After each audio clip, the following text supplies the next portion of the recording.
السلام عليكم ورحمة الله تعالى وبركاته. نحمده ونصلي على رسوله الكريم. أما بعد، فقد قال الله تعالى في القرآن العظيم والفرقان المجيد: فأعوذ بالله من الشيطان الرجيم. بسم الله الرحمن الرحيم. الله الذي خلقكم من ضعف ثم جعل من بعد ضعف قوة وشيبا. قال نبينا صلى الله عليه وسلم: كل مولود يولد على الفطرة فأبواه يهودانه أو ينصرانه أو يمجسانه. صدق رسول الله صلى الله عليه وسلم. புகழனைத்தும் புகழுக்குரிய அல்லாஹ் ஒருவனுக்கு உரித்தாகட்டுமாக. அவனது கருணையை உருவான கண்மணி காத்தமும் நபியின் ஸல்லல்லாஹு அலைஹி வஸல்லம் அவர்களின் மீதும், அன்னாரின் அடிச்சுவடுகளை அடிப்பிசகாமல் அப்படியே பின்பற்றி வாழ்ந்து காட்டிச் சென்ற உத்தம சத்திய சஹாபாக்கள், தாபிஈன்கள், தபா தாபிஈன்கள், சுஹதாக்கள், நாதாக்கள், நல்லவர்கள், வலிமார்கள், குறிப்பாக அமர்ந்திருக்கக்கூடிய அனைவர்களின் மீதும் அல்லாஹ்வின் கருணை மழை குறைவின்றி நிறைவாக என்றென்றும் நின்று நிகழட்டுமாக. கனிமிக்கவர்களே, அல்லாஹ்வின் நல்லடியார்களே, கடுமையான வெயில் காலம், எல்லா ஸ்கூல்களும் பள்ளி கல்லூரிகளின் விடுமுறை காலம். எவ்வாறு அல்லாஹ் ஜல்ல ஷானுஹு தஆலா பருவ காலங்களில் மழை காலம், வெயில் காலம், இடையுதிர் காலம், இது போன்று அல்லாஹ் பலவிதமான பருவ காலங்களை வைத்திருப்பது போல மனிதனுக்கும் அல்லாஹ் 3 விதமான பருவங்களை வைத்திருக்கிறான். அதில் ஒன்று குழந்தை பருவம், மற்றொன்று வாலிப பருவம், மற்றொன்று முதுமை பருவம். இந்த மூன்று பருவத்திலும் எவ்வாறு நடந்து கொள்ள வேண்டும் என்பதை அழகான முறையில் தெளிவான வழிகாட்டுதலை நமது நாயகம் ஸல்லல்லாஹு அலைஹி வஸல்லம் அவர்கள் இந்த உம்மத்திற்கு எடுத்துரைத்திருக்கிறார்கள். அல்லாஹ் ஜல்ல ஷானுஹு தஆலா தனது திருமறையிலும் கூட இந்த 3 பருவ காலங்களை குறித்து அல்லாஹ் பேசுவான். நான் முதலில் ஒரு பலகீனமான ஒரு நிலையை கொண்டு உன்னை நாம் படைத்தோம். பிறகு ஒருவனுக்கு ஒரு நல்ல ஒரு ஆற்றல் மிகுந்த வலிமை நிறைந்த ஒரு பருவத்தை நோக்கி நாம் தந்தோம். அதற்கு பின்பு மீண்டும் ஒரு பலகீனமான நிலை. அல்லாஹ் இந்த 3 பருவத்தையும் சொல்லி காட்டுகிறான்: குழந்தை பருவம், வாலிப பருவம், முதுமை பருவம். கண்ணியமிக்கவர்களே, அல்லாஹ்வின் நல்லடியார்களே, இந்த பருவத்தில் நாம் எவ்வாறு நடந்து கொள்ள வேண்டும் என்ற அந்த வழிமுறையை நபி ஸல்லல்லாஹு அலைஹி வஸல்லம் ரத்தின சுருக்கமான வார்த்தைகளில் சொல்லி தருவார்கள். உங்கள் குழந்தைகளை 7 வயது ஆனவுடனே நீங்கள் தொழுகைக்காக வேண்டி ஏவுங்கள். 10 வயது ஆனவுடனே உங்களுடைய குழந்தைகளை நீங்கள் அடித்து தொழ வையுங்கள் என்று சொன்னார்கள். நபி ஸல்லல்லாஹு அலைஹி வஸல்லம் அவர்களின் பண்பு, மிருகத்தின் வதையை கூட நபி ஸல்லல்லாஹு அலைஹி வஸல்லம் தடை செய்தார்கள். ஒரு மிருகத்தினுடைய சக்திக்கு மீறி சுமையை ஏற்றிய அந்த மனிதரையும் கூட நபி ஸல்லல்லாஹு அலைஹி வஸல்லம் அவர்கள் கண்டித்திருக்கிறார்கள். ஏன் அந்த மிருகத்தின் மீது நீங்கள், அந்த வாகனத்தின் மீது நீங்கள் அதிகமாக சுமையை நீங்கள் ஏற்றி விட்டீர்கள், அதை நீங்கள் குறையுங்கள் என்று சொன்னார்கள். இவ்வாறு வாயில்லாத ஜீவராசிகளின் கூட நபி ஸல்லல்லாஹு அலைஹி வஸல்லம் அவர்கள் எந்த ஒரு கஷ்டத்தையும் துன்பத்தையும் தந்துவிடக் கூடாது என்று நபி ஸல்லல்லாஹு அலைஹி வஸல்லம் அறிவுரை பகிர்ந்திருக்க, 10 வயது குழந்தை, அதை நீங்கள் அடியுங்கள் என்று சொன்னார்கள்.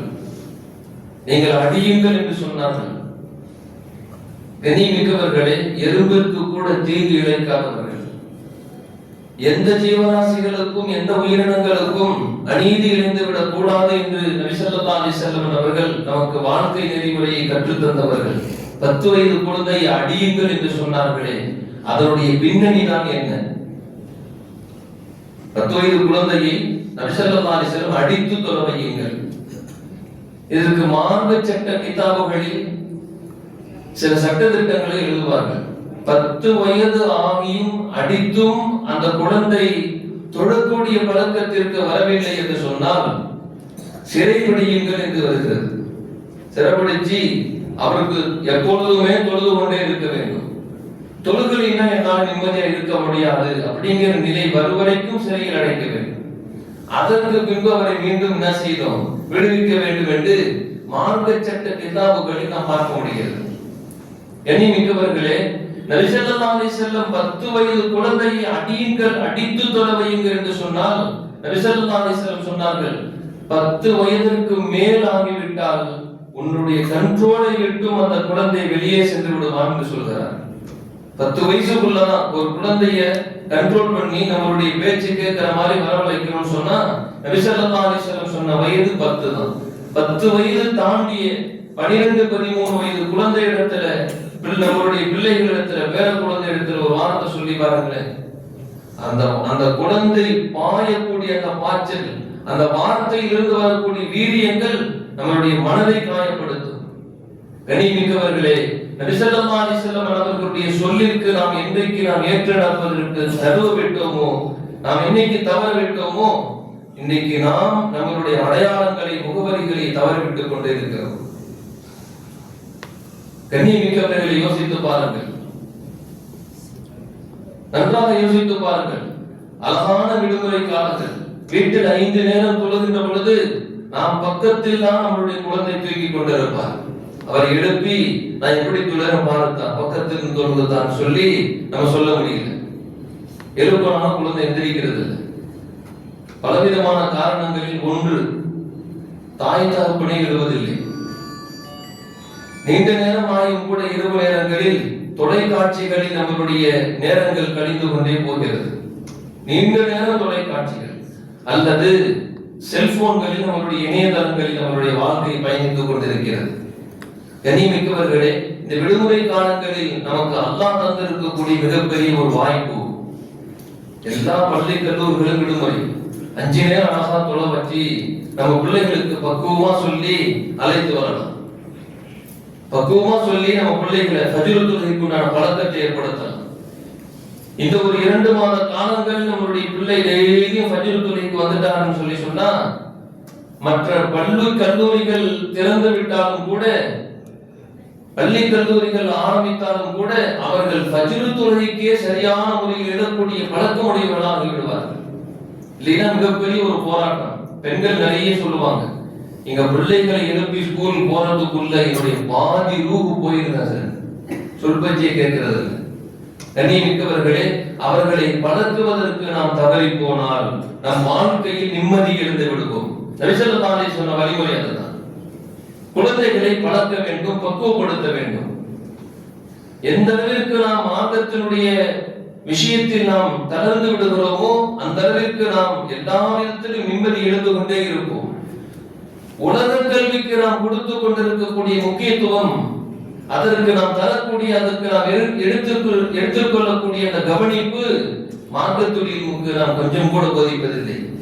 கண்ணியமிக்கவர்களே, இந்த கல்வியினுடைய சிறப்பை குறித்து நபி ஸல்லல்லாஹு அலைஹி வஸல்லம் சில வார்த்தைகளில் சொல்லுவார்கள்.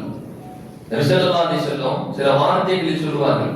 ஈசா அலைஹிஸ்ஸலாம் காலத்துல கபரை கடந்து போனாங்க. ஒரு கபரை கடந்து போயிட்டாங்க. 6 மாசம் சென்று திரும்ப ரிட்டர்ன் வராங்க. வரும்போது ஒரு இடத்துல நின்றுட்டாங்க. சீடர்கள்லாம் கேட்டாங்க, நபி எல்லாம் நீங்க இப்படி நின்றுட்டீங்களே திடீர்னு, என்ன காரணம்? ஈசா அலைஹிஸ்ஸலாம் சொன்னாங்க, போகும்போது பார்த்தேன் இந்த கபர்ல நரகப்படுகொலியாக இருந்தது, நரகப்படுகொலியாக இருந்தது. நான் திரும்ப வருகின்ற பொழுது பார்த்தேன் சொர்க்க பூஞ்சோலியாக மாறிவிட்டது. ஒரு மனிதர் மரணித்து விட்டால் அவருக்கு எந்த அமலும் செய்யக்கூடிய நசீப் இருக்காது, அமல் செய்யக்கூடிய வாய்ப்பு இருக்காது. ஆனால் எந்த அமலும் செய்யாமல் நரகப்படுகொலியாக இருந்தது எவ்வாறு சொர்க்க பூஞ்சோலியாக மாறியது என்ற ஆச்சரியத்தில் அல்லாஹ்விடத்தில் நான் முறையிட்டேன். ஈசா அலைஹிஸ்ஸலாம் சொன்னாங்க, அல்லாஹ்ட்ட முறையிட்ட, ரப்பே இவருக்கு எவ்வாறு இந்த நிலை வந்ததுன்னு சொல்லி கேட்டான். இவருக்கு எவ்வாறு இந்த நிலை? நரகத்தின் படுகொலியாக இருந்த அவருடைய கபரு சொர்க்கத்தின் பூஞ்சோலையாக மாறியது எவ்வாறு? அல்லாஹ் சொன்னான், இவர் நரகம் என்று முடிவு செய்யப்பட்டு இவர் தங்குமிடமான அந்த கபரிலே நாம் நரக நெருப்பை நாம் நிரப்பி விட்டோம். ஆனால் இவருடைய குழந்தை, இவர் பெற்றெடுத்த அந்த குழந்தைக்கு அழகான முறையில் ஒழுக்கத்தை கற்றுக் கொடுத்து என் வேதத்தை ஓதக்கூடிய அந்த சூழ்நிலையை ஏற்படுத்தி தந்திருந்தார். அந்த குழந்தை ஓதக்கூடிய அழகான அந்த துணி, அழகான அந்த முறை என் உள்ளத்தை மாற்றியது. அவரை என்னுடைய வேதத்தை ஓதக்கூடிய அளவிற்கு ஒரு குழந்தையை, அழகான ஒரு குழந்தையை பெற்று தந்ததற்கு பின்பு இவரை நான் வேதனை செய்வதற்கு நான் வெட்கப்படுகிறேன். அதனால் இவருடைய கபரை நான் சொர்க்க பூஞ்சோலையாக மாற்றிவிட்டேன். அல்லாஹ் சொன்னான். சுப்ஹானல்லாஹ் சொல்லுங்க. நம்ம உள்ள PhD வரைக்கும் இல்லை, இன்னும் எவ்வளவு இருந்தாலும் படிச்சாலும் நம்மளுடைய கபருக்கு அது பிரயோஜனம் தராது. பெற்றவர்களின் கபருக்கு பிரயோஜனம் தரவே தராது ஒருபோதும். ஆனா நம்ம பிள்ளைகளை ஓதுவதற்கு அனுப்பிவிட்டு அந்த ஹதீஸ்ல அந்த வரலாற்றில் எழுதுகிறாங்க, அந்த குழந்தை குர்ஆன் சரி முழுசாலாம் ஓதல, அஊது பில்லாஹி மினஷ் ஷைத்தானிர் ரஜீம் பிஸ்மில்லாஹிர் ரஹ்மானிர் ரஹீம் அவ்வளவுதான் சொன்னார். பிஸ்மில்லாஹிர் ரஹ்மானிர் ரஹீம் தெளிவா சொல்லி முடிச்ச உடனே அங்க மாற்றம் ஏற்பட்டு போச்சு. அல்லாஹ் சொன்னானா, என்னை ரஹீம் என்றும் ரஹ்மான் என்றும் இவர் பெற்றெடுத்த குழந்தை என்னை புகழ்ந்ததற்கு பின்பு இவரின் மீது நான் இறக்கப்பட்டு விட்டேன், இறக்கம் வந்து விட்டது அல்லாஹ் சொன்னான். கண்ணியமிக்கவர்களே, எவ்வளவு பெரிய வாய்ப்பு, எவ்வளவு பெரிய அந்தஸ்தை பெற்று தரக்கூடிய இந்த இல்ம், அந்த இல்முக்கு நாம் கொடுக்கக்கூடிய கண்ணியம் இன்றைக்கு எந்த அளவிற்கு, அதற்கு கொடுக்கக்கூடிய முக்கியத்துவம் நாம் எந்த அளவிற்கு கொடுத்து கொண்டிருக்கும் என்று யோசிக்க வேண்டும். கண்ணியமிக்கவர்களே, இந்த விடுமுறை காலங்களில் பிள்ளைகள் எப்பொழுதும் நம்மளுடைய கைவசம் இருப்பார்கள். எல்லா நேரமும் நம்ம கைவசம் இருப்பாங்க. அவர்களை அழகா பக்குவப்படுத்தலாம், அழகான அவர்களை வார்த்தெடுக்கலாம். மற்ற நாட்களில் காலை எழுந்த உடனே அவசரமா பிள்ளைகளை கிளப்பி ஸ்கூல் வேனுக்கு அனுப்பணும். அந்த டைமுக்குள்ள அனுப்பிச்சிடணும். ஸ்கூல் போயிட்டு அப்புறம் சாயந்தரம் 5 மணிக்கு வருவான். அப்படியே கலைச்சி போய் அவரை சரி பண்ணி அவர் மீண்டும் டியூஷனுக்கு அனுப்பணும். டியூஷன் முடிஞ்ச உடனே வந்து இரவு ஒரு கொடுக்க வச்சு திரும்ப தூங்க வைக்கணும். காலையில எழுந்திருச்சு திரும்ப ஸ்கூலுக்கு ரெடி பண்ணி அனுப்பி வைக்கணும்.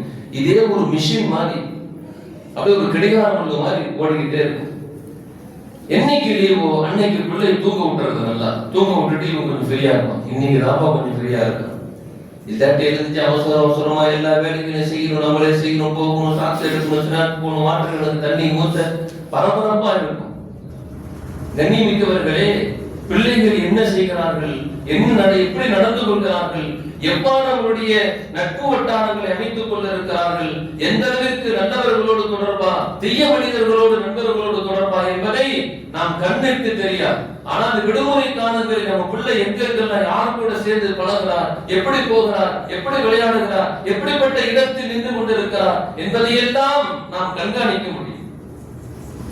நம்ம பிள்ளை திடீர்னு கண்ணாடி முன்னாடி ரொம்ப நேரம் நிக்கிறான்னா இங்கே சிக்கி இருக்கிறான்னு அர்த்தம். தாய்க்கு நல்லா தெரியும், தந்தைக்கு நல்லா தெரியும், தந்தைக்கு நல்லா தெரியும். ஏன்னு சொன்னா உலகத்தில் யாருக்கும் தராத ஒரு ஆற்றலை அல்லாஹ் தாய் தந்தையருக்கு தந்திருக்கிறார். யாருக்குமே தராத ஒரு ஆற்றல் தாய் தந்தையர்களுக்கு தந்திருக்கிறார். பிள்ளைகள் செய்யக்கூடிய அந்த உணர்வு, அவள் சிந்திக்கக்கூடிய அந்த சிந்தனை பெற்றவர்களுக்கு கண்டிப்பாக இருக்கும். ஏன்னு சொன்னா அவர்களுடைய ஜீன், பெற்றோர்களுடைய ஜீன் தான் குழந்தை. உருவம் அல்லாஹ் உருவம் கொடுத்திருக்கான். கண்ணியமிக்கவர்களே, தாய் கரெக்டா சொல்லுவோம், புள்ள அழுதான் தாய் சொல்லும், புள்ள பசிக்கிறான், புள்ள வந்து விஷா போயிடுச்சு துணியில, புள்ளைக்கு கொசு கடிக்குது, கரெக்டா சொல்லும் தாய். கண்ணியமிக்கவர்களே, அது பாஷை இல்லை, புள்ள சொல்லவே இல்லை, ஒரு பாஷையில சொல்லல, தமிழ்லையோ ஏதாவது ஒரு மொழியில சொல்லவே இல்லை. கொசு கடிக்குது, பால் எனக்கு வந்து பசிக்குது, பால் கொடுங்க, உணவு கொடுங்க சொல்லல. குழந்தை அழும் சத்தத்தை வைத்து தாய் உணர்ந்து சொல்லுகிறார், இவரைத்தான். நம்மளுடைய பிள்ளை வலி தவறுகின்ற பொழுது என் பிள்ளை இப்படி நடக்கிறான்னு சொல்லி தெரியலன்னு சொல்லி சொன்னா குழந்தையின் மீது உங்களுடைய கண்காணிப்பு இல்லை என்றுதான் அர்த்தம். அசால்ட்டா விட்டுட்டான் அர்த்தம். எக்கலமோ போ அப்படி சொல்லி தமிழ்ல சொல்லுவாங்க, அவனை தண்ணி தெளிச்சு விட்டாங்க, அவ்வளவுதான், என் பிள்ளையே இல்லைங்கன்னு சொல்லுவோம். அது மாதிரி பிள்ளைகள் வலிதப்படுகின்ற பொழுது எப்படி இருந்தாலும் அவன் நடைமுறையில் மாற்றங்கள் தெரியும், பேச்சில் மாற்றங்கள் தெரியும், உடையில் மாற்றங்கள் தெரியும், பார்வையில் மாற்றங்கள் தெரியும், அவனுடைய உண்ணக்கூடிய உணவினுடைய அந்த முறைகளில் மாற்றம் தெரியும். கண்டிப்பாக பெற்றோர்களால் உணர முடியும். அவர்களை திருத்துவதற்கு இவர்கள் தவறிவிட்டார்கள் என்றுதான் சொல்லணும். இன்னைக்கு அதிகமான தவறுகள் பிள்ளைகளுடைய கண்காணிப்பில், பெற்றோர்களுடைய கண்காணிப்பிலிருந்து பிள்ளைகள் சிதைவிட்டார்கள். பிள்ளைகள் சிதறிட்டாங்க. இது 2 மாத காலங்கள் நம்ம கண்ட்ரோல்ல பார்க்க முடியும். ஒண்ணும் செய்ய வேணாம், பிள்ளை எங்க இருக்கிறான்னு ஒரு கண்ட்ரோல், அப்பப்போ ஒரு பார்வை, அம்மா நம்ம அடிக்கடி வந்து பார்க்கறான், அத்தா பார்க்கறான், என்ன செய்யறான், ஏது செய்யறான், நம்மளுடைய கண்ட்ரோல் இருந்தா பிள்ளைங்க வெளியில வர மாட்டாங்க. ஆனால் இன்றைக்கு நம்மளுடைய கண்ட்ரோலில் இருந்து பிள்ளைகளுடைய பராமரிப்பினுடைய கண்காணிப்பிலிருந்து தவறியதால் இன்றைக்கு நடக்கும் அத்துணை தவறுகளுக்கும் 23 வயதுக்குள் இருக்கக்கூடிய மாணவர்கள் தான் அதிகமாக தவறு செய்கிறார்கள். நீங்க புள்ளி விவரம் சொல்லு, நீங்க ஒரு புள்ளி விவரம் 23 13 வயசுக்கு மேல இருந்து 23 வயசு வரைக்கும் இருக்கக்கூடிய மாணவர்கள் தான் அதிகமான நபர்கள் தவறுக்கு அடிமையாகி போகிறார்கள். இணையதளத்தில், பழக்க வழக்கங்களில், பலவிதமான தீய பழக்க வழக்கத்திற்கு, தீய நட்புகள், தீய செயல்கள் அத்தனையும் அவப்படுவது எல்லோரும் அந்த இளமை பருவத்தில் தான். அந்த டீனேஜர் தான் பிள்ளைங்க வழித்தவர். அந்த நேரத்தில் தவறுவதற்கு, நாம் பழக்குவதற்கு தவறி போனால் நம் சமுதாயத்திற்கு மட்டும் கெட்ட பேர் அல்ல, இஸ்லாத்திற்கே ஒரு அவப்பேர் ஏற்பட்டு. இந்த இஸ்லாத்திற்கு அவப்பேர் ஏற்படுறது நம்ம சாதாரணமா நினைக்கிறோம். அல்லாஹ் நாளைக்கு கேள்வி கேட்பான். என் தீனுல் இஸ்லாத்தை நிலைநாட்டுவதற்கு தான் அல்லாஹ் குர்ஆன் ஷரீஃப்ல சொல்றான். இடத்துல யஹபு லிமன் யஷாஉ இனாஸம் வ யஹபு லிமன் யஷாஉ ذுகூரா அல்லாஹ் சொல்றான். அல்லாஹ் இடத்துல சொல்றான், நான் நாடியவர்களுக்கு ஆண் குழந்தையை, நாடியவர்களுக்கு பெண் குழந்தையை, நான் நாடியவர்களுக்கு இரண்டையும் நான் அன்பளிப்பாக தருகிறேன். அந்த இடத்துல முஃபஸ்ஸிரீன்கள் விளக்கம் தருகிறார்கள்.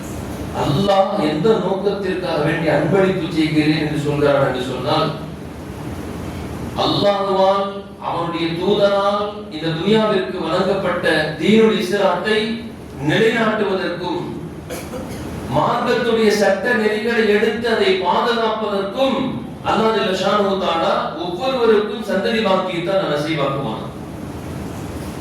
சந்ததி பாக்கியத்தை அல்லாஹ் தரது எதுக்குங்க? அவனால் வழங்கப்பட்ட அந்த தீனுல் இஸ்லாம் மார்க்கத்தை பாதுகாக்கும் பொறுப்பை அல்லாஹ் மனித சமுதாயம் ஏற்றிருக்கிறது. அல்லாஹ் குர்ஆன் ஷரீஃப அல்லாஹ் சொன்னான், மலைகளிடத்தில், அல்லாஹ் வானத்திடத்தில் கேட்டான், நான் ஒரு அமானிதத்தை தருவேன், நீங்கள் பாதுகாப்பீர்களா? மலை எனக்கு ஆற்றல் இல்லைன்னு சொல்லிடுச்சு. எவ்வளவு பெரும் பெரும் மலைகள் ஆற்றல் இல்லைன்னு சொல்லி வானம் சொல்லிடுச்சு, ரப்பே என்னால முடியாது. ஆதம் அலைஹிஸ்ஸலாம் சொன்னாங்க, யா அல்லாஹ் அதை நான் ஏற்றுக்கொள்கிறேன். அல்லாஹ் சொன்னா, என்னுடைய அமானிதத்தை நீங்கள் பாதுகாப்பதால் உன்னை அஷ்ரஃபுல் மக்லூகாத்தா ஆக்குகிறேன், மனிதன் படைப்பிலேயே சிறந்தவனாக நான் ஆக்குகிறேன் அல்லாஹ். அப்ப யாரெல்லாம் அல்லாஹ்வை ஏற்றுக்கொள்கிறார்களோ, அவனது தூதரை ஒப்புக்கொண்டு அவை ஈமான் கொண்டு இருக்கிறார்களோ, அவர்களுக்கு அல்லாஹ் வழங்கக்கூடிய முதல் எக்ஸாம், முதல் பரீட்சை, அவர்களுக்கு குழந்தை பாக்கியத்தை நசீபாக்கினால் அல்லாஹ் அவருடைய அமானிதத்தை இவர்கள் கையில் தருகிறான் என்று அர்த்தம். அந்த குழந்தையை மார்க்கத்தை பாதுகாக்கக்கூடிய, மார்க்க சட்ட நெறிப்பிரகாரம் நடக்கக்கூடிய அந்த வளர்ப்பில் இவர்கள் வளர்க்க வேண்டும் என்பதை அல்லாஹ் போதிக்கிறான். கண்ணியமிக்கவர்களே, நபி ஸல்லல்லாஹு அலைஹி வஸல்லம் அவர்கள் ஹதீஸ்ல சொல்லுவாங்களே, குல்லு மௌலூத், ஒவ்வொரு குழந்தையும் பிறக்குகின்ற பொழுது இஸ்லாமிய குழந்தைகளால் தான் பிறக்குகிறது. ஆனால் அவர்களுடைய தாய் தந்தையர் வளர்ப்புகள் மஜ்ஜிசானி நஸ்ரானி, அவர்கள் நெருப்பு வணங்கியினுடைய குணநலன்கள் உடையவர்களாக இவர்கள் இருந்தால், நெருப்பு வணங்கிகளாக என்று அந்த இடத்தில் இரு அர்த்தங்கள் வரும். அவன் நெருப்பு வணங்கியாக இருந்தால் நெருப்பு வணங்கியாகவே தன் குழந்தையை மாற்றுகிறான். நசரானியாக, கிறிஸ்தவராக இருந்தால் தன் குழந்தை கிறிஸ்தவராக மாற்றுகிறான். ஆனால் இஸ்லாமியன் என்ற தோற்றத்தில் இருந்து கொண்டு அவன் முழுக்க பழக்க வழக்கங்கள் எல்லாம் கிறிஸ்தவனுடைய பழக்க வழக்கம் அல்லது யகூதியினுடைய பழக்க வழக்கம் அல்லது அவனுக்கு பிடித்து போன ஏதாவது ஒரு மனிதனுடைய பழக்க வழக்கங்களை மேற்கொண்டிருந்தால் தன் குழந்தையும் அப்பாவை அவன் ஆக்குகிறான். நபி ஸல்லல்லாஹு அலைஹி வஸல்லம் ரிசல்ட் சொல்லிட்டாங்க. நமக்குள்ள வழி போனா முதல் கேள்வி பெற்றோர்களுக்கு தான். கண்ணியமிக்கவர்களே, அல்லாஹ் நமக்கு இடத்தில் கொடுத்திருக்கக்கூடிய அமானிதம் முதல்ல அந்த குழந்தை. முதல்ல மார்க்க சட்ட நெறிமுறைகளை தாய் தந்தையர்கள் தெளிவாக தெரிந்திருக்க வேண்டும். ரிசல்ட் சொல்லிட்டாங்களே, அந்த குழந்தை வளர்த்துகின்ற பொழுது அவர்கள் என்ன பழக்க வழக்கத்தை வளர்த்துகிறானோ அந்த பழக்க வழக்கத்திற்கு தகுந்தால் போல் இந்த இஸ்லாமிய நெறிமுறையில் அல்லாஹ் கொடுத்த அந்த நியமத்தை இவர் அப்படி மாற்றி விடுகிறார்.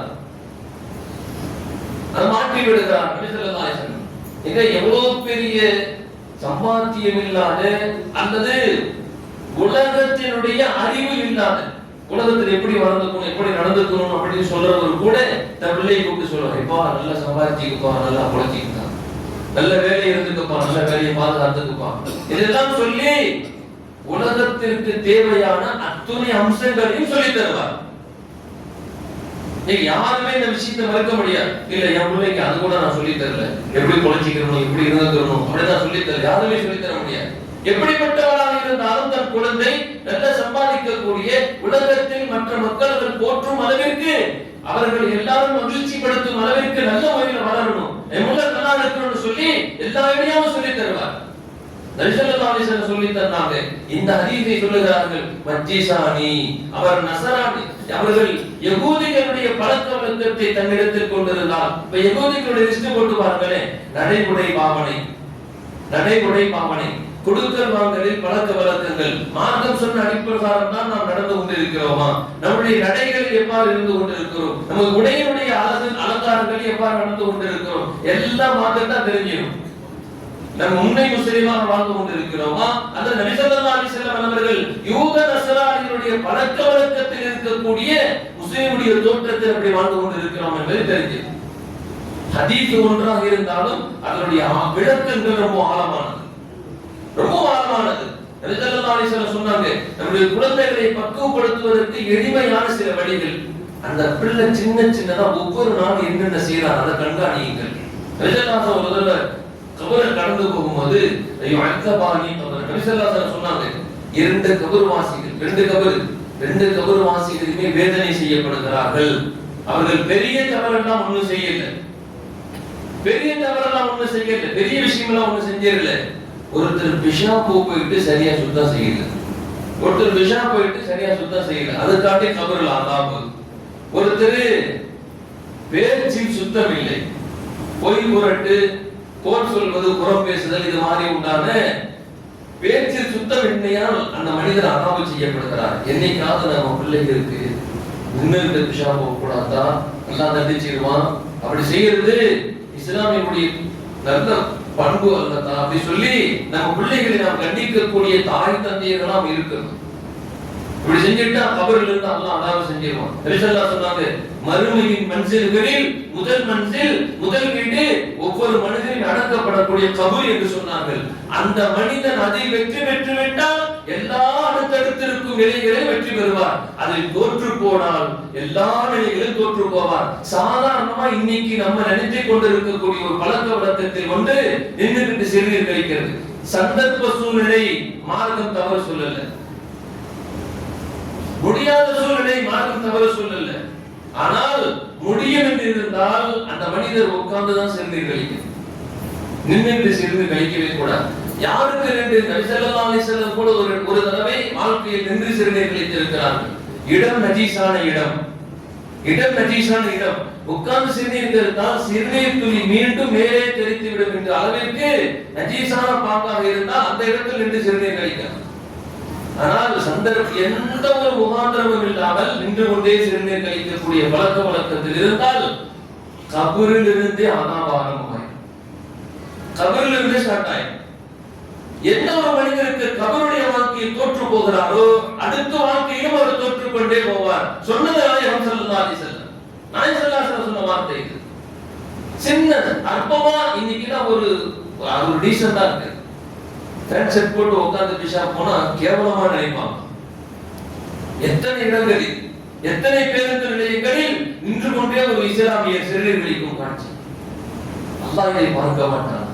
நாயகம் ஸல்லல்லாஹு அலைஹி வஸல்லம் கேள்வி கேட்டார், என் சுன்னத்துக்கு மாற்றமா நடந்தேப்பா, என் சுன்னத்துக்கு மாற்றமா நடந்து விட்டானே என்று கேட்டால் நான் என்ன பதில் சொல்லுவோம்? நம்மளுடைய பிள்ளைகளை பக்குவப்படுத்துங்கள். இந்த 2 மாதம் இந்த கோடை காலம் நமக்கு ஒரு இந்த காலத்தில் நாம் நல்ல முறையில பிள்ளைகளை வார்த்தெடுக்க முடியும், நம்முடைய கண்காணிப்பில் நடத்த முடியும். நமக்கு ஒரு பாக்கியம் என்ன தெரியுங்களா? நம்ம பள்ளிகள்ல 2 விஷயம் நடக்குது. ஒண்ணு, இந்த சம்மர்ல பிள்ளைகளுக்கு காலையில 9 மணியிலிருந்து கிட்டத்தட்ட ஒரு 11 மணி வரைக்கும், சில நாட்களில் 11, 12 மணி வரைக்கும் கூட கிளாஸ் நடக்குது. பிள்ளைகளுக்கு நல்லொழுக்கங்கள், எப்படியாவது குர்ஆன் ஷரீஃபை ஓதி அவர்கள் கொடுத்தே ஆகணும். இந்த 40 நாளைக்குள்ள குர்ஆன் எடுத்தே ஆகணும்னு ஒரு வைராக்கியத்தில் பிள்ளைகளுக்கு பாடம் கற்றுத் தரப்படுகிறது. எந்தெந்த மாணவர்களுக்கு வாயில் ஹர்ஃபுகள் வராமல் இருக்கிறதோ அவர்களுக்கு தான் ரொம்ப முக்கியத்துவம் கொடுக்கப்படுது. கோடை காலத்துக்கு பிள்ளைகள் வரக்கூடிய அந்த பிள்ளைகள்கிட்ட நம்ம கேட்டு பார்த்தா தெரியும், எந்த பிள்ளை ரொம்ப லோவா இருக்கிறாங்களோ. எல்லா பிள்ளைகளும் திறமையா இருக்காது, எல்லா பிள்ளைகளும் திறமையா இருக்க மாட்டாங்க. ஸ்கூல்ல கூட எடுத்து பாருங்க, ரொம்ப ஹை லெவல்ல சொல்லி கொடுக்கிற ஸ்கூல்ல கூட எல்லாம் முத்தா இருக்காது, 1-2 தான் கிளாஸ்ல ரொம்ப டாப்ல இருப்பாங்க. இது அல்லாஹ்வுடைய ஏற்பாடு. யாருமே குழந்தைகளையோ பெற்றோர்களையோ குறை சொல்ல முடியாது. ஆனால் அவர்களை கண்காணிப்பது நம்முடைய கடமை. எந்த மாணவர் ரொம்ப லோவா இருக்கிறாரோ, ரொம்ப வாயில கூட அந்த வார்த்தைகளை வர முடியாமல் இருக்கிறாரோ, அவரை குறிப்பாக எடுத்து முன்னாடி பக்கத்துல உட்கார வச்சு அவருக்கு சொல்லிக் கொடுத்து எவ்வாறு சொல்லணும், அதை எவ்வாறு நினைவில் நிறுத்த வேண்டும், எவ்வாறு ஒரு எழுத்து இன்னொரு எழுத்தோடு சேர்ப்பது, அதை எவ்வாறு உச்சரிப்பது என்பதை தெளிவாக சொல்லிக் கொடுக்கப்பட்டு இன்ஷா அல்லாஹ் 40 நாள் இந்த விடுமுறை காலங்கள் முடிந்து அந்த மனிதர், அந்த குழந்தை வெளியே வரும்போது தன்னுடைய நெஞ்சத்தில் குர்ஆனை சுமந்தவராகவே வர வேண்டும் என்று உயரிய நோக்கத்தில் இன்றைக்கு கற்றுத்தரப்படுகிறது. 1 மணி நேரம் ஃபுல்லா குர்ஆன் ஷரீஃப் தான். 1 மணி நேரம். மீதி இருக்கக்கூடிய 1 மணி நேரத்தில் இந்த சின்ன சின்ன அன்றாட நடக்கக்கூடிய அந்த காரியங்கள், தூங்கி எழுந்த உடனே அதற்கு பின்னாடி உணவு தேவைகள், அதற்கு பின்னாடி இருக்கக்கூடிய மற்ற விளையாட்டுடைய தேவைகள். நம்ம மதரசால ஓதக்கூடிய மற்ற பிள்ளைகளை கேட்டு பாருங்க, எதுக்குப்பா விளையாடணும்னு கேட்டா நம்ம சொல்லியிருப்போம், தீபு நாள சும்மா இருந்தா சேட்டை பண்ணுவோம், விளையாட ஆரம்பிச்சிட வேண்டியதான். மதரசால ஓதக்கூடிய பிள்ளைகளுக்கு கொஞ்சம் பெரிய 9th 8th 9th படிக்கக்கூடிய பிள்ளைகள் கரெக்டா சொல்லுவான், எதுக்கு விளையாடணும், எவ்வளவு நேரம் விளையாடணும், எதுக்காண்டி நம்ம விளையாடணும்னு காரணம் சொல்லணும். அந்த பிள்ளைகளுக்கு சொல்லித் தரப்பட்டிருக்கிறது. விளையாட்டு எதற்கு, எவ்வளவு நேரம் விளையாடணும், எப்பப்ப விளையாடணும், எப்பப்ப படிக்கணும், எப்படி படிக்கணும், எப்படி மனனம் செய்யணும் என்பது எல்லாம் சொல்லித் தரப்பட்டிருக்கிறது. அந்த பிள்ளைகளுக்கு இந்த விடுமுறை காலங்களில் அந்த அன்றாட நடக்கக்கூடிய நம்முடைய தேவைகள், சுய விஷயங்கள் அல்லது கூட்டு விஷயங்கள் எவ்வாறு நடந்து கொள்ளணும், அதற்கு நபி ஸல்லல்லாஹு அலைஹி வஸல்லம் சொல்லி தந்திருக்கக்கூடிய முறைகள் என்ன என்பதை எல்லாம் அவர்களுக்கு கற்றுத் தரப்படுகிறது. எஞ்சி இருக்கக்கூடிய 1 மணி நேரங்களில் இது ஆண்களுக்கு மட்டுமல்ல, பெண்களுக்கும் இதே முறை. காலையிலும் மக்தப் நடத்துகிறது.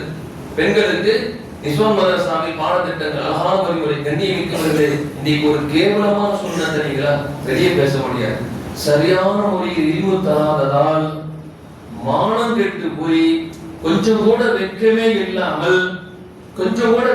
இல்லாமல் வாலிப பிள்ளைகள், அதிலிருந்து 35 வயதான 2 குழந்தைகள் பெற்றெடுத்த இஸ்லாமிய பெண்களும் கூட இன்னைக்கு என்ன செய்யறாங்கன்னு சொன்னா, அண்ணே உங்களுடைய மணி உங்களுக்கு டைவர்ஸ் கொடுத்தாங்கன்னா நாங்க வாழ்க்கை தரேன்னு சொல்லுவோம்.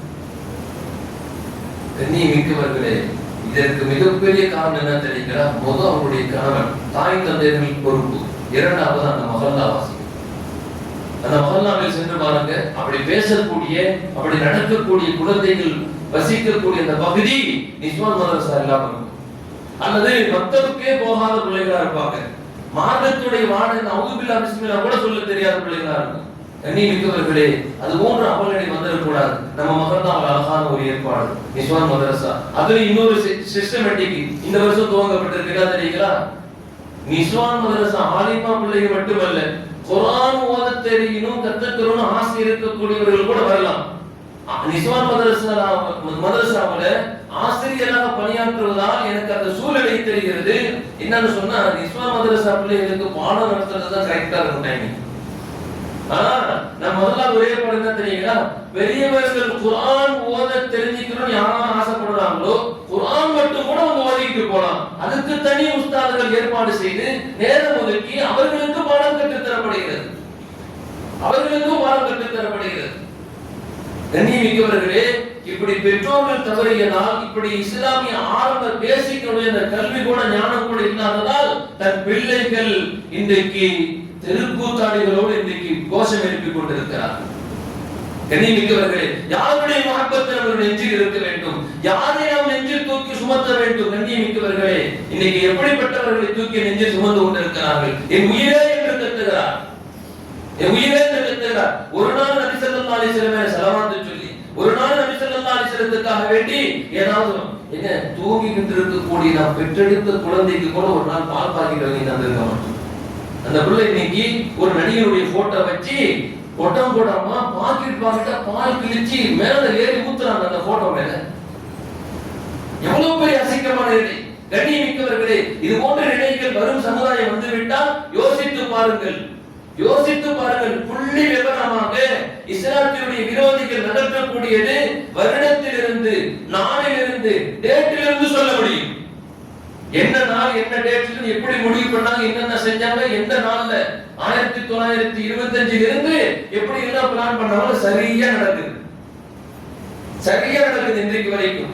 எத்தனை வணக்க ஸ்தலங்களை தட்ட வேண்டுமோ, தகர்த்த வேண்டுமோ, சரியா தகர்த்தார்கள். யாரையெல்லாம் கடவுளா ஆக்கணுமோ ஆக்கினான். அந்த கொள்கையை போதித்தால் தான் உயர்கல்விக்கு போக முடியும். என்ற 32 அட்டம் நம்ம நண்பர் ஒருத்தர் ஐஏஎஸ் அட்டன் பண்ணியிருக்காரு. 32 பேர் கூப்பிட்டு வச்சு என்னப்பா இத்தனை தடவை எழுதிட்டியாப்பான்னு கேட்டா அவர் சொல்றாங்க, ஒரு சில கொள்கைகளை ஏத்தாதான் பாஸ் பண்ணுவேன்னு சொல்லிட்டாங்க. என்னப்பா கொள்கை? அவன் சொல்றான் மேற்படியாருடைய கொள்கைகள், அதை ஏற்று நடக்கணும், அவன் சொல்ற மாதிரி தான் நடக்கணும், அப்பதான் பாஸ் ஆக முடியும், இல்லாட்டி பாஸ் ஆக முடியாது. எல்லாத்தையும் சரியான முறையில் அட்டம் செய்தாலும் கூட அவர்கள் வாய் வார்த்தைகள் எதிர்த்தாப்புல உட்கார்ந்து நேரடியாக கேட்கக்கூடிய பரீட்சையில் என்னையை ஃபெயில் செய்து விடுகிறார்கள். தெளிவா சொல்றாங்க. கண்ணியமிக்கவர்கள், குழந்தைகளை நாம் தவறு விட்டுக் கூடாது. இன்றைய குழந்தைகள் தான், இன்றைய மாணவர்கள் தான் நாளைக்கு நம் சமுதாயத்தினுடைய பொறுப்பாளர்கள், காவலர்கள், குடும்ப தலைவர்கள், ஒரு மஹல்லாவினுடைய தலைவர்கள், ஒரு மஸ்ஜிதுடைய நிர்வாகிகள். கண்ணியமிக்கவர்களே, இஸ்லாத்தினுடைய அடிப்படை கொள்கை கூட தெரியாமல் அல்லாஹ்வுடைய இல்லத்திற்குள் வந்தால் நிலைமை என்னவாகும்? நிலைமை என்னவாகும்? கண்ணியமிக்கவர்களை நாம் யோசிக்க வேண்டாமா? நபி ஸல்லல்லாஹு அலைஹி வஸல்லம் அவங்க சொன்னாங்க, தன்னுடைய சபையில் எப்படிப்பட்ட குழந்தைகள் இருந்திருந்தார்கள் தெரியுமா? ஒரு அழகான உதாரணம். சஹாபத்து பின் அப்துர் ரஹ்மான்ங்கிற ஒரு சஹாபி, 14 வயசு, 14 வயசு. அந்த சஹாபி ஒரு வேலை ஒன்று சொல்றான். நபி ஸல்லல்லாஹு அலைஹி வஸல்லத்துக்கு பணிவிடை செய்யக்கூடிய பாக்கியம் பெற்றவர் அந்த சஹாபி. வேலைக்கு அனுப்பிச்சுட்டாங்க ஒரு வேலை சொல்லி. போகும்போது தண்ணி சத்தம் கேட்குதுன்னு திரும்பி பார்த்தாங்க. ஒரு அன்சாரி பெண்மணி குளிக்கும் காட்சியை பார்த்துட்டாங்க. தண்ணி சத்தம் கேட்குதுன்னு திரும்பினாங்க. குளிக்க வச்சு சடான்னு திரும்பிட்டு மனசுக்குள்ள சொன்னாங்க, அந்நிய பெண்ணை கூட பார்க்க கூடாது என்று நாயகம் ஸல்லல்லாஹு அலைஹி வஸல்லம் அல்லாஹ்வும் சொல்லி இருக்கு. இப்படி ஒரு காட்சி நம்ம பார்த்துட்டோமே அப்படிங்கிற வருத்தத்தில் அழுதுகிட்டே போயிட்டாங்க. அந்த சஹாபி அழுதுகிட்டே போயிட்டாங்க. 40 நாள் வரவே இல்லை. 40 நாள் கழிச்சு ஜிப்ரீல் அலைஹிஸ்ஸலாம் வருகிறாங்க. யா ரசூலல்லாஹ், உங்க உம்மத்தை சார்ந்தவர், உங்க உம்மத்தை சார்ந்தவர் ஒரு உங்களோடு இல்லை அப்படின்னு சொல்றாங்க. ஜிப்ரீல் அலைஹிஸ்ஸலாம் சொல்றாங்க. சொல்லிட்டு சொல்றாங்க, அவர் செய்த தவறை அல்லாஹ் மன்னித்து விட்டான், அவர் செய்த தௌபாவை அல்லாஹ் ஏற்றுக்கொண்டு விட்டான், அவரை பொறுத்து விட்டு விட்டான், அவர் ஒரு மலைக்குன்றின் மீது அழுது கொண்டே இருக்கிறார் அப்படின்னு சொல்லிட்டு ஜிப்ரீல் அலைஹிஸ்ஸலாம் போயிட்டாங்க. அதுக்கப்புறம் நபி ஸல்லல்லாஹு அலைஹி வஸல்லம் உமர் ரலியல்லாஹு அன்ஹு, சல்மான் ரலியல்லாஹு கூப்பிட்டு சொல்றாங்க, நம்ம கூட்டத்துல யாருக்கா இல்ல பாருங்க, எல்லாம் இருக்கிறாங்க. கடைசியா சொன்னாங்க, உமர் ரலியல்லாஹு யா ரசூலல்லாஹ், சஅலபாவை காணவில்லை, சஅலபா காணோம் அப்படின்னு சொன்னாங்க. நபி ஸல்லல்லாஹு அலைஹி வஸல்லம் சொன்னாங்க, இதோ மலைக்குன்றில் போய் பாருங்க. ஆடு மேய்க்கக்கூடிய ஒரு இடத்தில் அவர் தேடி சென்று அவர் சொன்ன அடையாளம் சொன்ன ஒரு மனிதரை அந்த ஆடு மேய்க்கும் இடையில் சொல்லுகிறார், நீங்கள் சொல்லும் அடையாளம் ஒரு மனிதர் அந்த மலைக்குன்றில் இருப்பார். இரவு நேரம் சூரியன் மறைந்ததற்கு பின்பு அவர் கீழே இறங்கி வருவார். ஒரு ஆட்டிடத்திலிருந்து அவர் பால் கறந்து தருவேன், அவர் குடிப்பார், மீண்டும் சென்று அழுது கொண்டே இருப்பார். நீங்கள் சொல்லும் அடையாளம் அந்த மனிதனிடத்தில் இருக்கிறது. உமர் ரலியல்லாஹு சொன்னாங்க, மேலெல்லாம் போகல, கீழே இருந்தாங்க. கீழே இறங்கி வரும்போது குடிச்சிட்டாங்க. உமர் ரலியல்லாஹு சாயபாவை பிடிச்சிட்டாங்க. பிடிச்சு சொன்னாங்கன்னா, நாயகம் ஸல்லல்லாஹு அலைஹி வஸல்லம் கூட்டு வர சொன்னாங்க, உங்களுடைய பாவங்கள் மன்னிக்கப்பட்டது, தௌபா ஏற்றுக்கொள்ளப்பட்டதுன்னு சொன்னாங்க. நான் செஞ்ச பாவத்தை அல்லாஹ் வெளிப்படுத்திட்டானான்னு கேட்டேன். அதெல்லாம் எங்களுக்கு தெரியாது. நாயகம் ஸல்லல்லாஹு அலைஹி வஸல்லம் கூட்டு வர சொன்னாங்க. உமர் ரலியல்லாஹு சொன்னாங்க, சாயபா, நான் எவ்வாறு நபியின் முகத்தில் குளிப்பேன். கண்ணியமிக்கவர்கள், 14 வயசு பையன், ஒரே ஒரு காட்சி. 14 வயசு பையன் தெரியாமல் தண்ணி சத்தம். 1400 வருஷத்துக்கு முன்னாடி பாத்ரூம் வசதி கிடையாது, பாத்ரூம் வசதி கிடையாது. ஏதாவது மரபு பகுதி, ஒரு செடி பகுதி அல்லது ஒரு மரத்திற்கு பின்னால் ஏதாவது துணியை மரபு கட்டி அப்படிதான் இருந்திருப்பாங்க. 40 வருஷத்துக்கு முன்னாடி அப்படிதான் இருந்துச்சு. கண்ணியமிக்கவர்கள் 1400 வருஷத்துக்கு முன்னாடி சிந்திச்சு பாருங்க. அறியாமல் தெரியாமல் பார்த்த அந்த காட்சிக்கு அவர்கள் அழுது அழுது ஜிப்ரீலை கீழே இறக்கி விட்டார். அல்லாஹ்வின் மன்னிப்பை கீழே இறக்கி விட்டார். அப்ப சொன்னாங்க அமரதி எல்லாம் கிட்ட, நான் எப்படி நபியின் முகத்துல முழிப்பேன், எனக்கு வெட்கமா இருக்குதுன்னு சொன்னாங்க. தொழுகிற நேரத்துல போயிடலாம், போயிட்டு அப்படியே வெளியே போயிடுறேன்னு சொன்னாங்க. தொழுகிற நேரத்துல உள்ள போன உடனே நபி ஸல்லல்லாஹு அலைஹி வஸல்லம் மக்ரிப் தொழுகை முடிஞ்சு எழுந்த உடனே சாலவா உன்னை அல்லாஹ் மன்னித்து விட்டான் சுபச்சி அப்படி சந்தோஷத்துல வாங்கி போட்டு இருந்தாங்க. நபி ஸல்லல்லாஹு அலைஹி வஸல்லம் வேக வேகமா போனாங்க. நீண்ட நெடிய வரலாறு, நீண்ட நெடிய நிகழ்வு. நபி ஸல்லல்லாஹு அலைஹி வஸல்லம் போய் அந்த மயங்கி போன சாலவாவை தூக்கி மடியில வச்சாங்க. எவ்வளவு பெரிய நசியம்! அந்த சஹாபிக்கு 14 வயசு, அந்த 14 வயசு ததும் அந்த வாலிபருக்கு எவ்வளவு நசீப். நபியின் தன் மடியில் எடுத்து வைக்கிறார். அவர் மயக்கம் தெரிய தெரிய தன் தலையை நபியின் மடியிலிருந்து கீழே இறக்குகிறார். மயக்கம் தெளிஞ்ச உடனே சஹாபா சொல்றாங்க, யார சொல்லலாம், நான் ஒரு பாவியார சொல்லலாம், நான் பெரிய பாவியார சொல்லலாம், ஏன் தலையை கொண்டு உங்க மடியில் இருக்கீங்க யார சொல்லலாம். அந்த வாலிபர் சொன்ன வார்த்தை உலகமே திரும்பி பார்க்கிறோம், உலகமே திரும்பி பார்க்கிறாங்க. என்ன பாவம் செய்திருக்கார்? தண்ணி சத்தம் ஒரு இதை திரும்பும் போது அந்த பெண் குளிக்கும் காட்சி உடனே திரும்பிட்டார். பார்க்க வேண்டும் எண்ணத்தில் பார்க்கவில்லை. நான் ஒரு பாவி என்று அவர் நபியின் மடியில் வைத்திருந்த தலையை கீழே இறக்கியதற்கு பின்பு நபி ஸல்லல்லாஹு அலைஹி வஸல்லம் அவர் முகத்தை பார்த்து சொன்னார்கள், கண்கூடாக பார்த்து சொன்னார்கள், அல்லாஹ் உன்னை புரிந்து கொண்டான், உன் பாவத்தை மன்னித்து விட்டான். அப்படி சொன்ன போது ரூஹ் பிரிஞ்சிருச்சு. சாதாரண ரூஹ் பிரிஞ்சிருச்சு. ஒரு சின்ன தவறுக்காக வேண்டி நபி ஸல்லல்லாஹு அலைஹி வஸல்லம் தன் கையால் குளிப்பாட்டி கஃனிட்டு அவர்களை கபரில் இறக்கி தஃபன் செய்துவிட்டு நபி ஸல்லல்லாஹு அலைஹி வஸல்லம் மேலிறங்கி வந்து சொன்னார்கள். அந்த கபரை பார்த்துக் கொண்டே இருந்தார்கள். நபி ஸல்லல்லாஹு அலைஹி வஸல்லம் பார்த்துக் கொண்டே இருக்கும் பொழுது சஹாபாக்கள் கேட்டார்கள், யா ரசூலல்லாஹ், ஒரு மையத்தை ஜனாசாவை அடக்கம் செய்த பின்பு கொஞ்சம் தூரம் வந்துட்டு இப்படி பார்க்கணுமா, இனிமே இதுதான் முறையா என்று கேட்டபோது நபி ஸல்லல்லாஹு அலைஹி வஸல்லம் சொன்னாங்க, நான் பார்க்கும் காட்சி நீங்கள் பார்க்கவில்லை, நீங்கள் பார்க்க முடியாது. ரஹமத்துடைய மலக்குகள் அவருடைய கபரை தன் ரெக்கையால் மூடிக்கொண்டார்கள், தன் ரெக்கையால் மூடிக்கொண்டார்கள். அவர்களுக்கு துஆ செய்து கொண்டே இருக்கிறார்கள், அவருடைய வாழ்க்கைக்கு துஆ செய்து கொண்டே இருக்கிறார்கள். நபி ஸல்லல்லாஹு அலைஹி வஸல்லம் சொன்னாங்க, கண்ணியமிக்கவர்களே, என்னுடைய பிள்ளைகளை அப்படி வளர்த்தணும். ஒரு சிறிய தவறாக இருந்தாலும் கூட துடிச்சிடணும். இப்படி ஒரு பாவத்தை நம்ம செஞ்சிட்டோமே, தௌபா செய்து 40 நாள் 41ஆவது நாள் அந்த சஹாபி வஃபாத். ஒரு சின்ன தவறுக்காக நம்முடைய பிள்ளைகளை எப்படி புடம்போட்டி எடுத்தால் இன்ஷா அல்லாஹ் அல்லாஹ்வுடைய அன்பு வருடும், அவருடைய கருணையும் நம்முடைய குடும்பத்தில் அப்படியே அவன் சூழ்ந்து உள்ளது. அல்லாஹ் ஜல்லஷானஹு தஆலா நம்முடைய பிள்ளைகளை எப்படி சாலிஹானவர்கள் ஆக்குவானாக. விடுமுறை காலங்களை வீணாக கழித்து விடாமல், வீணாக சுற்றி விடாமல், எங்காவது சுற்றி பார்க்கறதுக்கு போனோம், மார்க்கம் சொன்ன அடிப்படையின் பிரகாரம் சுத்தி பார்க்கறதுக்கு போகும்போது கூட, ரப்பே உன்னுடைய படைப்பின் ஆச்சரியத்தை பார்க்க போகிறோம், சிந்தனையில போனா போறதை இபாதத்தாயிடும், போறதை இபாதத்தாயிடுங்க. சுத்தி சும்மா போயிட்டு அந்த ஊருக்கு போலாம், இந்த ஊருக்கு போலாம், சுத்தி பார்த்துட்டு வரலாம், அந்த நியத்துல போக கூடாது. யா அல்லாஹ், உன் படைப்பினுடைய ரகசியம், உன் படைப்பின் ஆச்சரியத்தை, உன் படைப்பின் வல்லமையை நாங்கள் பார்க்க போகிறோம். போயிட்டு வர வரைக்கும் இபாதத் செய்த நன்மை எழுதப்படும். எவ்வளவு பெரிய நசீப்! அல்லாஹ் நமக்கு தௌஃபீக் செய்வானாக. அப்படி போனாலும் கூட அதிக நாட்கள் அப்படி கழித்து விடாமல் நம்மளுடைய பிள்ளைகளை வார்த்தெடுத்து வளர்ப்பதற்கு அரிய ஒரு வாய்ப்பு. இது போல நிலைமைகள் மற்ற இடங்கள் இருக்குமா என்பது, மற்ற நேரங்களில் கிடைக்குமா என்பது தெரியாது. நமது பள்ளியிலும் நல்ல மாக்குள், நல்ல சூழ்நிலைகள், அழகான முறையில் பெண்களுக்கு தனியாக, ஆண் பிள்ளைகளுக்கு, வாலிபர்களுக்கும் தனியாக சொல்லித் தரப்படுகிறது. 10th முடித்த பிள்ளைகள், 12th முடித்த பிள்ளைகளுக்கு அடுத்த என்ன கல்வி எடுத்து படிக்கணும், என்ன கோர்ஸ் எடுக்கணும், எப்படிப்பட்டது எடுத்தா தன் வாழ்க்கையில், உலக வாழ்க்கையில் எப்படி ஜெயிக்கலாம் என்றெல்லாம் சொல்லி ஆலோசனையும் நமது பள்ளியில் வழங்கப்படுகிறது. நல்ல படித்து கற்றுத்து கிராஜுவேட் மூலியமா அந்த பிள்ளைகளுக்கு உபதேசங்கள் கொடுத்து இது மாதிரி கல்வி எடுத்து படிச்சா உன் ஃபியூச்சர் நல்லா இருக்கும் என்றெல்லாம் ஆலோசனை வழங்கப்படுகிறது. கண்ணியமிக்கவர்களே, அந்த வாய்ப்பை நழுவ விடாமல், இந்த விடுமுறை காலங்களை வீணடித்து விடாமல் நம்முடைய பிள்ளைகளை வளர்க்க. ஃபஜ்ர் தொழுகைக்கு வரும்போதே நம்ம பேர குழந்தைகளை எழுப்பி ஒரு 10 நிமிஷத்துக்கு முன்னாடி நம்ம தூக்கத்தை கொஞ்சம் தியானம் செய்யுங்க. பிள்ளைகளுக்கு தட்டி எழுப்பி அவர்களுக்கு ஏதாவது அழகான முறையில கொஞ்சம் ஊக்குவிச்சு டீ எல்லாம் வாங்கி கொடுத்து கூட பள்ளிக்கு கூட்டு வந்து பழக்கிடுங்க. நம்ம பிள்ளைகள் நல்லொழுக்கம் இருந்தால் ஆகுவார்கள். அவர்கள் விளையாடுகின்ற பொழுது கொஞ்ச நேரம் நின்று பாருங்கள், எப்படிப்பட்ட விளையாட்டுகளை விளையாடுகிறார்கள், ஆரோக்கியமானதா அல்லது ஆபத்தானதா, அந்த பிள்ளைகளுக்கு எப்படிப்பட்ட வார்த்தைகளை பயன்படுத்துகிறார்கள், பேசுகின்ற பொழுது கொஞ்சம் காது கொடுத்து கேளுங்கள், அவர்கள் படுத்த உடனே உறங்கி விடுகிறார்களா அல்லது ஏதாவது வேறு ஏதாவது தொடர்போடு அவர்கள் போய் கொண்டிருக்கிறார்களா என்பதை எல்லாம் கொஞ்சம் கண்காணியுங்கள். இந்த 2 மாதத்தில் நீங்கள் கண்காணிப்பது இன்ஷா அல்லாஹ் நம்முடைய பிள்ளைகளுடைய எதிர்கால வாழ்க்கையை துஆவாக மாற்றும், நம்முடைய பிள்ளைகளுடைய வாழ்க்கையை சுபிட்சமாக மாற்றும் என்பதை நாயகம் ஸல்லல்லாஹு அலைஹி வஸல்லம் சொல்லி தந்த வாக்கு. அல்லாஹ் ஜல்ல ஷானஹு தஆலா நமது மகதாவில் மட்டுமல்லாமல் எங்கெங்கெல்லாம் கலிமா சொன்ன சொந்தங்கள் இருக்கிறார்களோ அத்தனை பிள்ளைகளுடைய வாழ்க்கையும் அல்லாஹ் நல்லொழுக்கம் நிறைந்த குழந்தைகளாக ஆக்குவானாக.